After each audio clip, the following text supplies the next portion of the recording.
बोंडे साहेबांनी जी काही राहुल गांधी हे वारंवार पदयात्रा करतात त्यावर जी काही टीका केली, आपल्या लक्षात येत असेल की राहुलजी गांधी एक संघर्षमय जीवन आहे. त्यांच्या कुटुंबात त्यांच्या रक्तातच हा संघर्ष आहे.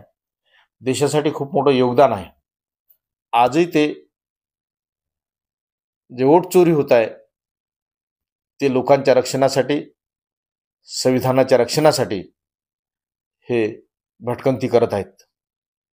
मागल्या वेळेसही आपण पाहिलं तर कन्याकुमारीपर्यंत पासून तर काश्मीरपर्यंत त्यांनी पदयात्रा केली, अन्य काही पदयात्रा केल्या.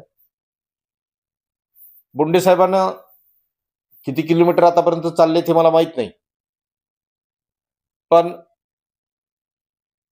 ज्या संघर्षावर आपण बोंडे साहेब टीका करतात तो संघर्ष खूप मोठा आहे. आपण त्या मानानं कुठंच बसत नाही.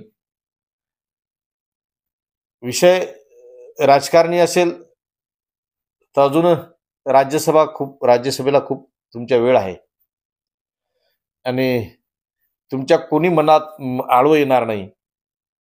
हे सुद्धा तुमचं जिल्हाध्यक्षपद त्यांनी घालवलं जरी असेल तरी तुमची राज्यसभा कोणी घालू शकत नाही याची मला शाश्वती आहे. म्हणून तुम्ही जे काही राहुलजी गांधी यांच्यावर टीका केली, यशोमतीताई यांच्या पराभवावर बोलले, म्हणतायत की जनता त्यांना कंटाळली होती. लाडक्या बहिणीचा उल्लेख केला. लाडक्या बहिणीची काय स्थिती आहे तुम्ही आणून ठेवली हे आता संपूर्ण महाराष्ट्र पाहत आहे. लाडक्या बहिणीचे कसे तुम्ही कपात करतात, पैसे कपात त्यांचे जी काही संख्या आहे ती कशी कपात करता ते सर्व महाराष्ट्र उघड्या डोळ्यानं पाहत आहे. आणि राहिलं यशोमतीताईचा पराभव, तर जे काही वोट चोरीचं आज आपण ऐकतायत, कदाचित तुम्ही पाहिलं नसेल, ते तुम्हाला पाहण्याची गरज नाही, कारण तुम्ही राज्यसभेचे खासदार आहात, त्याच्यानं तुम्हाला जनतेच्या मताची गरज नाही. म्हणून आपण जे मतचोरी झाली, आपल्या संपूर्ण महाराष्ट्रात जी मतचोरी झाली त्याचा वस्तुनिष्ठ अभ्यास यशोमतीताईंनी मांडला.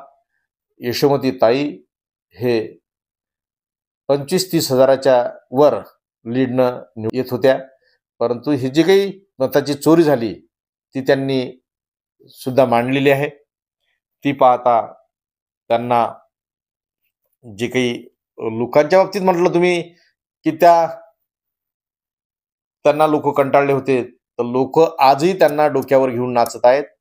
आजही त्यांची जी काही घरची गर्दी असेल किंवा मतदारसंघातील त्यांचे कामं असतील, मतदारसंघात लोकांची नाळ जुळलेली असेल, ते तुम्हाला उघड्या डोळ्यानं आता सुद्धा तुम्ही उघड्या डोळ्यानं पाहत आहेत.